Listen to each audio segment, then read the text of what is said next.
everyone.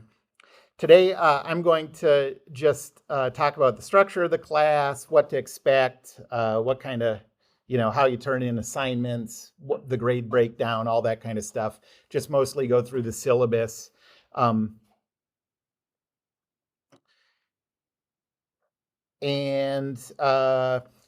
first thing is the way I'm going to do this class is I'm always going to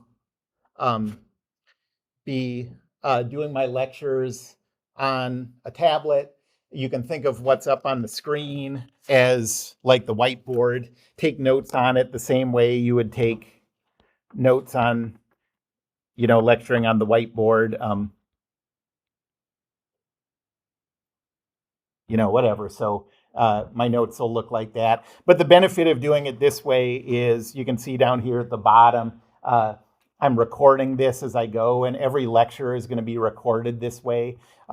So at the end of every class, you'll have a PDF of what I wrote available, and you'll also have a video available of what you see here, plus my voice, So if you ever miss a class or you want to go back and rewatch something, it'll always be available that way.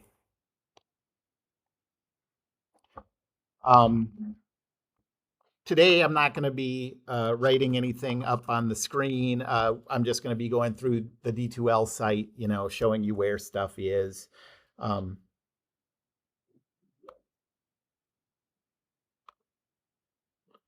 Okay. So everything is going to be given through D2L. To get to D2L, go to the main Normandale page. Go to current students, D2L, and you'll see a list once you get logged in of all the classes you're taking this semester. These are the classes I'm teaching. So here's statics. So click on that. And with all D2L course pages, the first thing you'll see is the announcements. And anytime I make a change to an assignment or I give you an assignment or there's, anything that changes that you need to know, I'll put an announcement in here. So just get in the habit of reading, looking for new announcements every day, Right now there's only the welcome one here, but little by little that'll populate. And then all the other stuff that you're going to need for this class is in content. And in content, you have all these different subcategories. So course information as the syllabus, some stuff for TI calculators, some mathematical stuff that we'll need later. And also, this is important because I'm going to give you an assignment from this today, and then Wednesday we'll keep going with it, is a vector review document.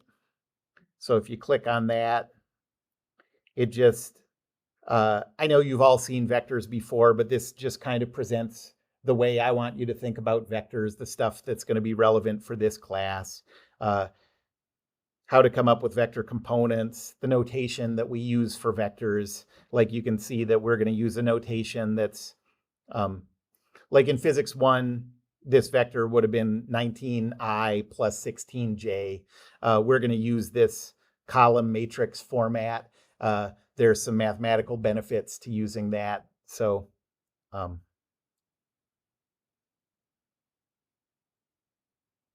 okay, so it's this, I forget how many pages, but this multi-page document on reviewing vectors. That's in course information, the same place the syllabus is. Then there's assignments and assignment solutions. After every class, I'm going to give you some number of problems to do, and those problems that I assign after every class are going to come from here. So like later in the semester, there'll be a day where maybe I'd say like, okay, do centroids numbers 3 through, I don't know how many questions there are in here, but let's say 3 through 6. So you'll go to centroids and start on number 3, do 3, 4, 5, and 6.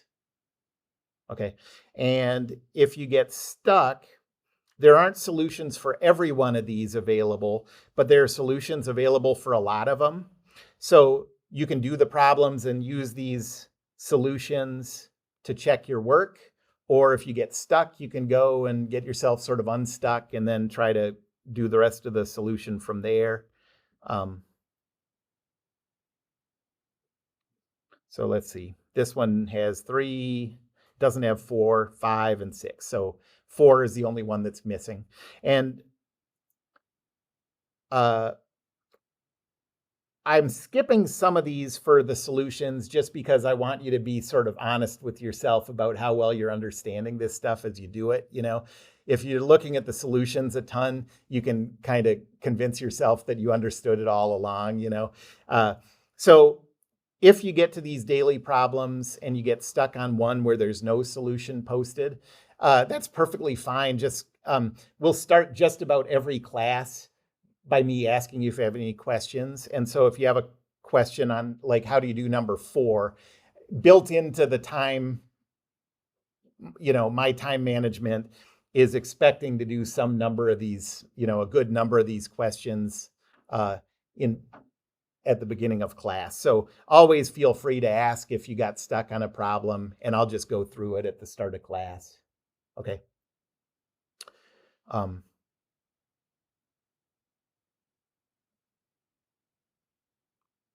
Okay, so those are assignment problems and assignment solutions. Then let me skip the text for a second. And so as we go through this class, I'm recording all the current stuff I'm saying and PDFs of all my current notes. This is probably just from last semester, I think. So you can go to these if you want to read ahead or if you want to see a slightly different wording for something that I'm talking about. You can look at my PDFs of my notes from last semester. So here's September 13th from last semester. I was talking about two-dimensional joints. And so here's a PDF of everything I did.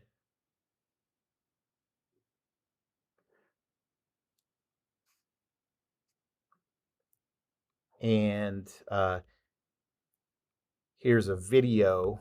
And by the way, I'll just let you see what these videos are like. So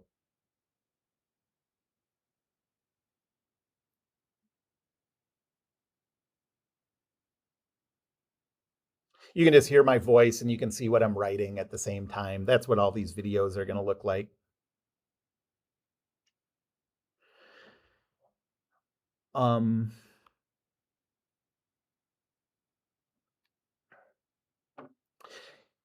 If you ever want to get a sense of like what we're going to be covering or what's coming up next or anything, I think the best way to do that is just go to old lecture notes and just skim those notes to sort of get a sense of what we'll be talking about. And then the last thing I want to talk about before I get into the syllabus is this statics text. I only have this for statics right now. Geez, I'm only 52. Give me some time. But for this class, I have a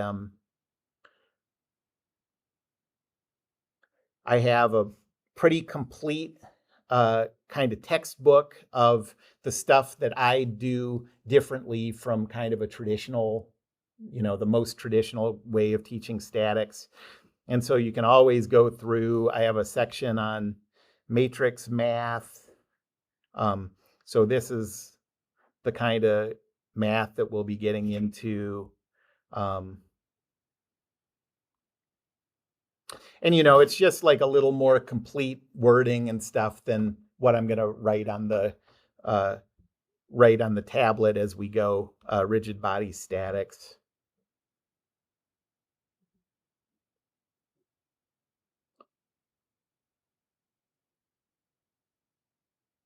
Look at how good those figures are. Look at what I've done for you here. So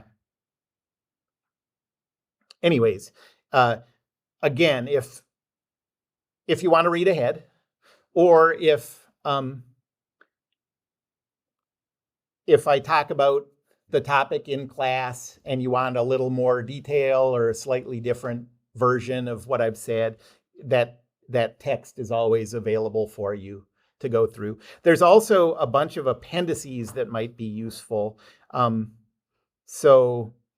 a lot of it is related to how to do these calculations in your calculators, multiplying matrices. And it talks about how to do it in a bunch of different TI calculators. TI calculators are the greatest thing ever. The most annoying thing about them is every version is so different from the other versions. So this just kind of talks about how to do it in different, if you have an 84, you have an 89. Professor? Yeah. Do you have instructions for the Inspire one? I don't think I have them here, but I know I'm pretty good with an Inspire, so I'd be happy to talk about that anytime. I think the Inspire is pretty similar to the 89. Yeah, it's just, it's a little more like a web page. I think it's more like click, click, click for like menus and stuff, as opposed to like using kind of syntax.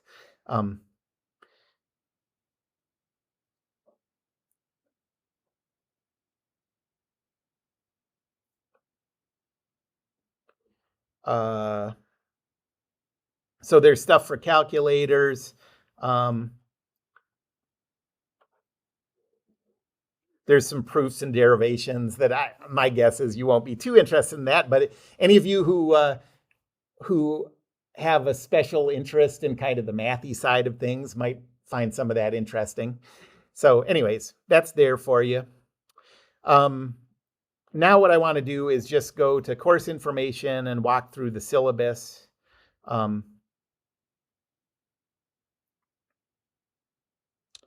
So this is statics. It's a 3-credit class, no lab or anything like that. My name is Gaio Lakin. Please just call me Gaio. I have I did math for my undergrad, and then I did master's in biomedical engineering doing biomechanics.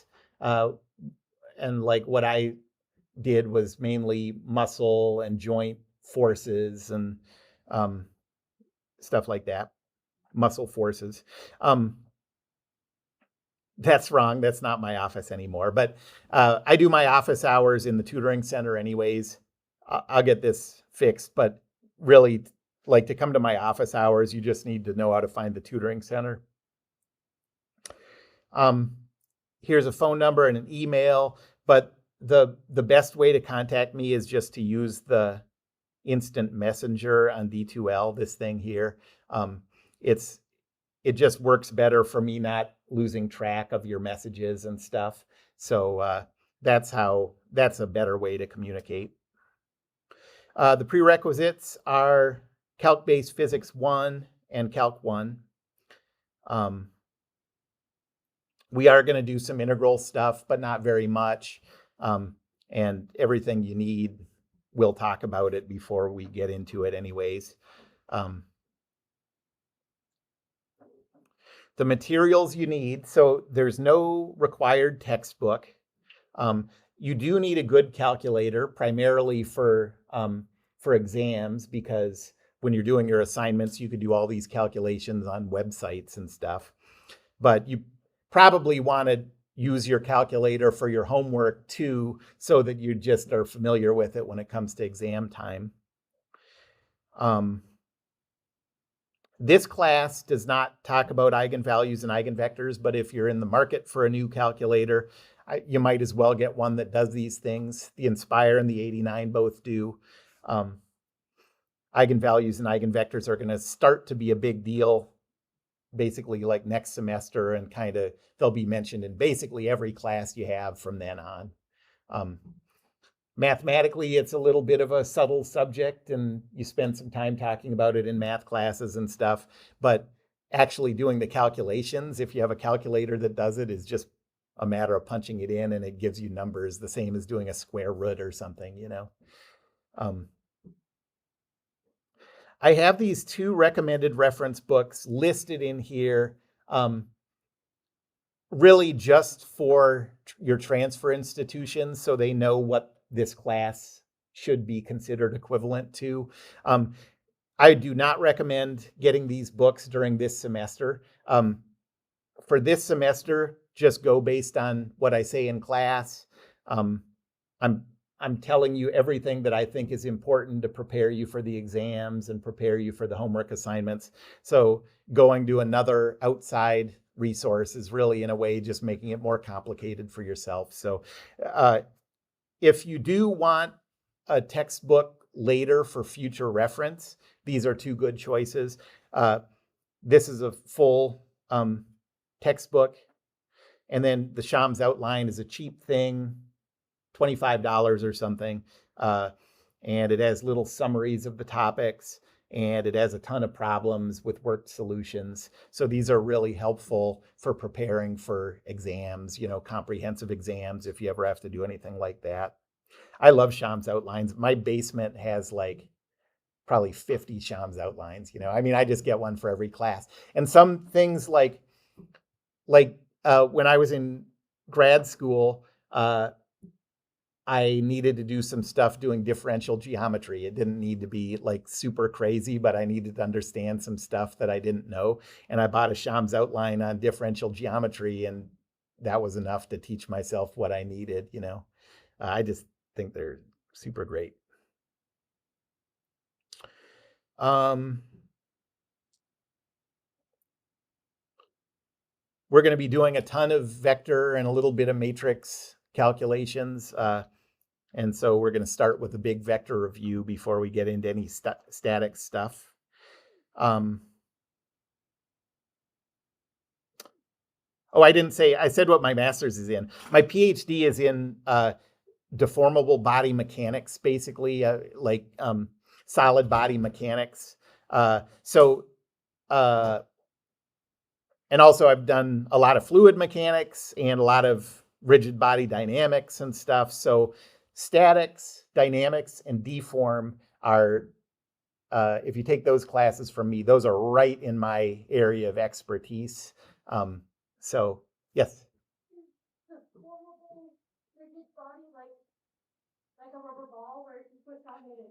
Yeah, well, so yeah, really everything is like even a chunk of diamond is like a rubber ball in that way. It just doesn't deform as much. So really deformable body mechanics is just saying it's relating the loads that you apply something to how it deforms. And everything does deform, just not very much necessarily, you know. So engineering materials are all, you treat them all as deformable, whether it's steel or concrete or rubber, you know.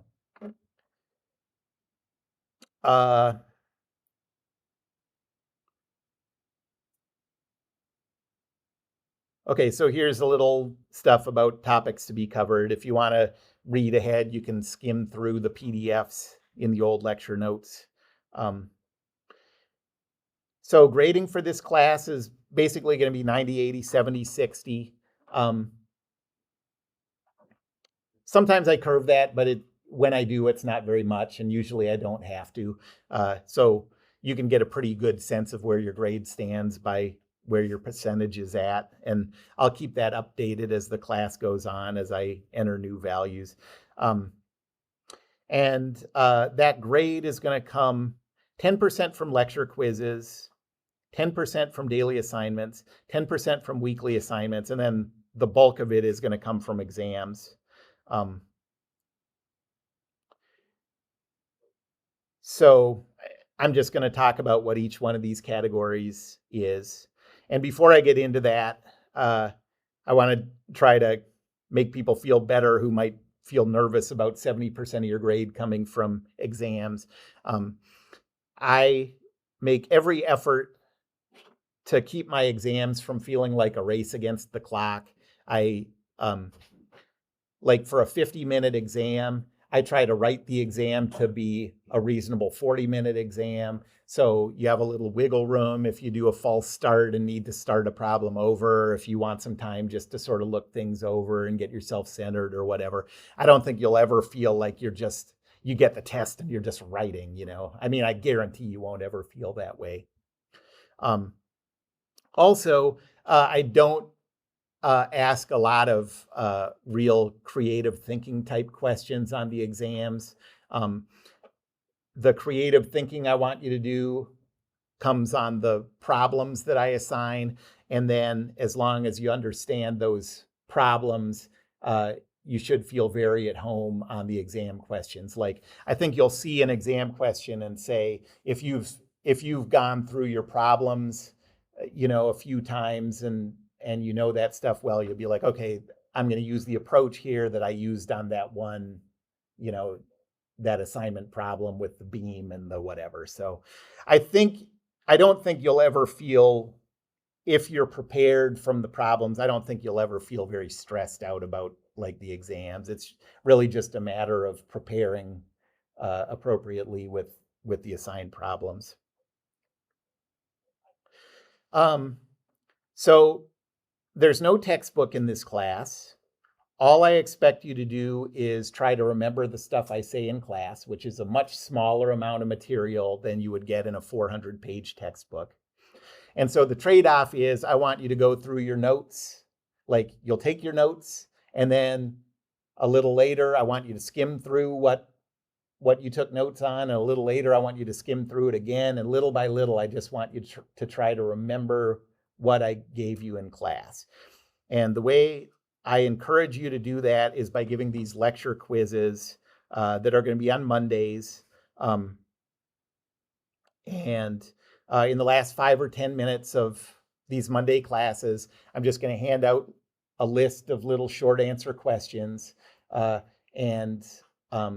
you remember what I said in class, it'll be a 1 or 2 word answer. It's just kind of a memory thing, just to encourage you. Like, the way to prepare for these quizzes is just to skim back through your notes. Yep. Professor, so for this class, statics, it's on Mondays, and on Right. thermodynamics is on Fridays? Correct. Yep. And it's the same with the exams too, I'm pretty sure. Yeah. All the exams in thermo were on Fridays, and all the exams, except the final, and then all the exams here are on Mondays.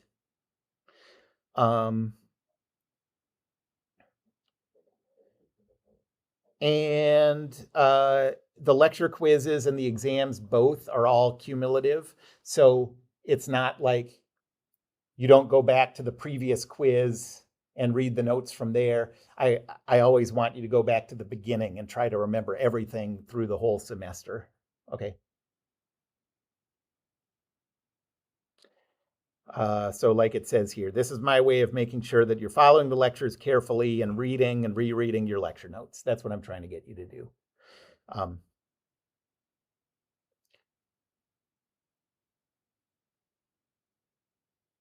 Then 10% of your grade is daily assignments. These are the ones that I showed you, where most of them have solutions given, and the ones that don't have given solutions, I'd be happy to go through solutions in class. So I'm just grading you on turning these in on time. I'm just trying to keep you on track. I'm not going to be grading these since the solutions are available. I'm just going to assume your solutions are right. It's basically just checking off that you've done them. Okay. But the best way to prepare for exams is so I'm only going to assign these daily problems once, but you should consider it your responsibility to do them more than once. The best way to prepare for exams is to go back to the start of those problems and look at them and say, do I understand how to do this? Do I remember, the process for doing this problem? And if you remember well how to do it, then skip to the next one. And maybe eventually you'll get to number 7 and you'll be a little hazy on how to do that one. And then spend some time working through that, reminding yourself how to do it. How you do on the exams and on the weekly assignments is really just going to come down to how well you understand the daily assigned problems. Okay. Also, it's important that you don't, this isn't about studying the solutions. You just can't learn the material that way. The solutions are just there for you to check your work when you get done or to help you get unstuck if you get stuck. But mostly you need to work through these problems on your own in order to solidify it. Okay. Anybody have any questions about the daily assignments? Yeah. Is the lecture, is the assignment or daily assignment based on the lecture? Yes, exactly. So based on how far I get in the lecture, I'll say like, okay, now we can do centroids numbers 3 to 7 based on what we've covered so far. Yeah. And then the weekly assignments are the same kind of problems. Yes. The daily assignments, what are they due? They'll always be due by midnight the day of the next class. So like what I assign today will be due Wednesday by midnight. And I always give a 1-day grace period, because things come up. But and to be honest, like it's all the due dates and stuff are for the most part just to keep you on track. As long as it doesn't get like out of control behind, I'll take late assignments, through email or whatever. But if you consider those due dates as real strict due dates and stay on schedule, for the most part, you'll be happier with the way it goes. The weekly assignments, I don't give the solutions to those, and I won't take class time and explain how to do those. If you get stuck on stuff, ask me and I can give little hints. But these weekly assignments, I'm actually going to grade as if they're exams. So this is just part of your like evaluation in this class. Again, it's not worth very much because of AI. One thing also I should say about weekly assignments is, I said this in Thermo too, if your solution approach just wildly deviates from things that I've talked about in class, I'm not going to give much credit for those in weekly assignments, because that's a red flag to me that you didn't do it, So I'm expecting you to more or less follow the approaches that I'm talking about in class.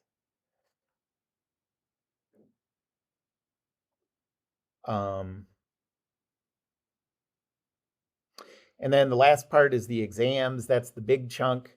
There are 4 of these. They're each worth the same amount.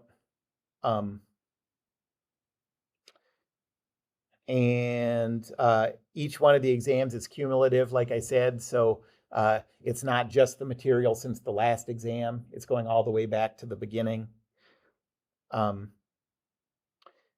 One thing that I will do here is, even though your final isn't worth more than any of the other 3, it can be used to replace a score that you're not happy with from the first 3. So say that on exam 3, you got a 67%, but then on the final, you get a 91%.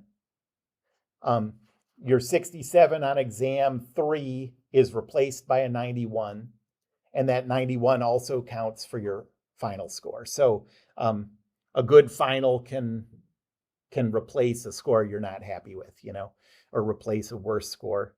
And if your lowest score of the semester is your final, then it still counts as your score for the final, but it just doesn't replace anything,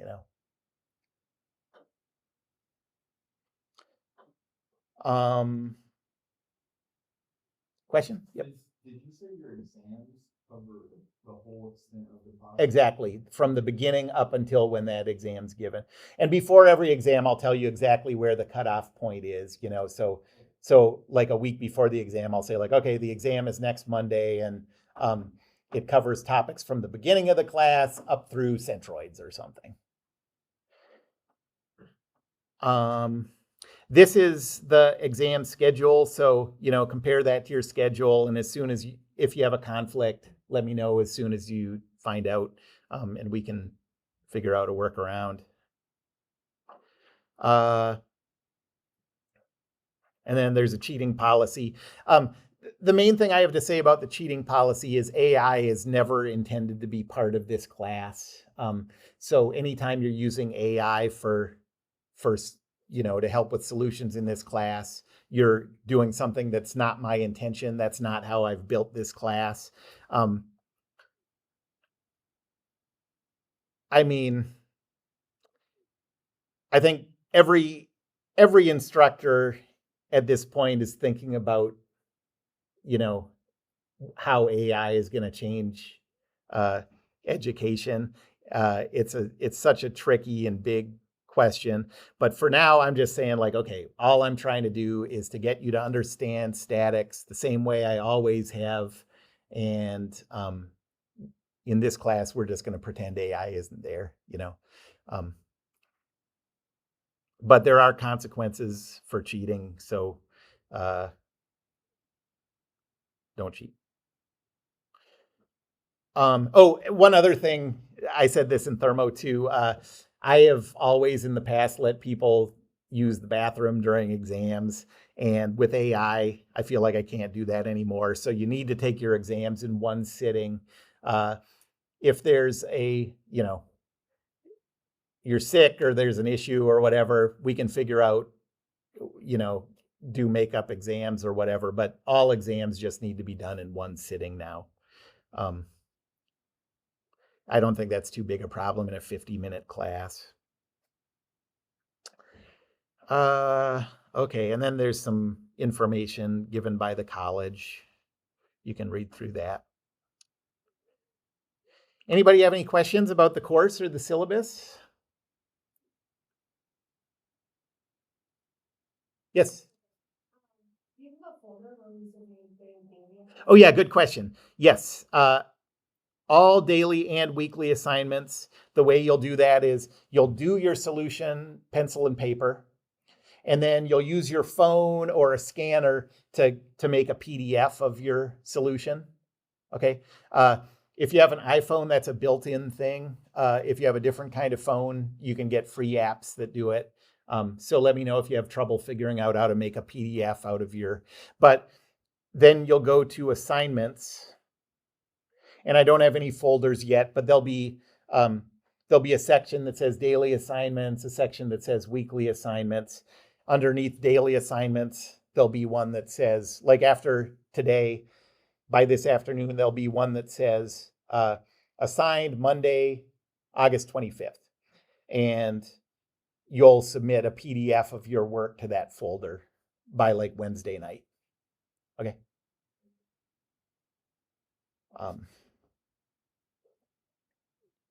And then on weekly assignments, on daily assignments, I'm not going to go through and mark it up at all. Like I said, I'm just checking off whether you've done it or not. But on weekly assignments, I'll actually go through and score those, and make little notes on like this here, do this or whatever. And you'll be able to see my markups by just reopening that PDF that you've entered. It'll have my markups put on it. Okay. We'll talk more about that as it comes up.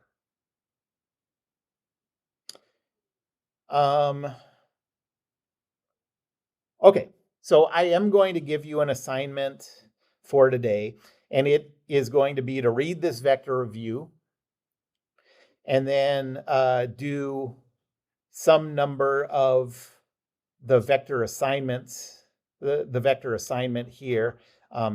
So you'll go to vectors there under assignments.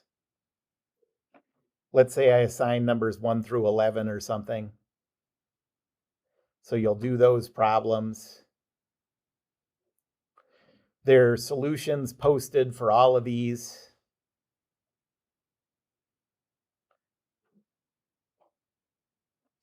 But I would just recommend, go through without looking at the solutions and then look at these just sort of to check your work. And then on Wednesday at the start of class, if anybody has any questions about the vector review or the problems I've assigned, I'd be happy to go through it in front of class. Okay, anybody have, yes? So we read the thing you call it vector review. Yep. And do 1 to 11? I don't know what numbers yet, so just an announcement will be put up here. I have to read through it and remind myself what questions to assign and stuff, but you'll just see it right here in announcements. And it'll say assignment for Monday, 8/25. It'll say first, read the vector review, second, do these problems, and then it'll give the due date. So it should be pretty. Owen, did you have a question? No. Okay, yep. Generally, how much material is on a daily assignment? Like, how long do you take? Or are they supposed to take? That's a good question. I don't really know the answer to that. But I think you should think of this class this way. It's a 3-credit class, which means about 3 class hours a week. And so you should expect to do about 6 hours of work outside of class time. So a total of nine-ish, hours a week that you should spend on this class. And there's a lot of ways you can spend that time. You can be working on the daily problems. You can be reading the notes, looking through the textbook, So the fake textbook, my textbook. Oh, okay. Yeah. So I would just say on days that the daily assignment takes less than a couple hours, think of other stuff you can do usefully, going back and redoing old questions, that kind of thing. But somewhere, between each pair of classes, you should be doing somewhere around 2 hours of work outside of class.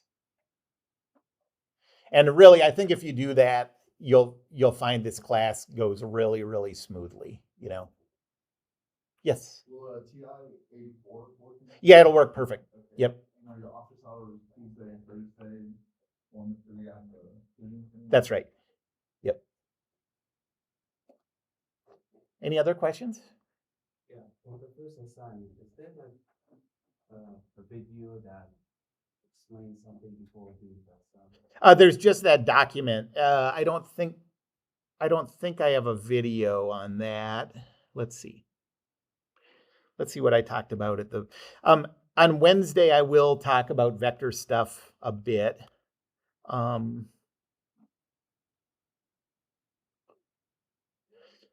You could go back to the old video so if you go to old lecture videos and look at the one on 8/28, I'll give a little summary of stuff that it says in that vector review. But this is a more complete thing, so you might just want to start by just reading that. And then, like I said, any questions you have on Wednesday, I'd be happy to talk about. But you can't do this class without understanding these kind of tricks and ways of thinking about vectors. So this is a pretty important start. Yes? Oh, yeah. Yeah, that works great. Question? And you'll basically create that announcement later today? Yep, later today. By 3 o'clock, it'll be up. Yeah. Anything else? Okay, so that's it for today. We'll get into real statics on Wednesday.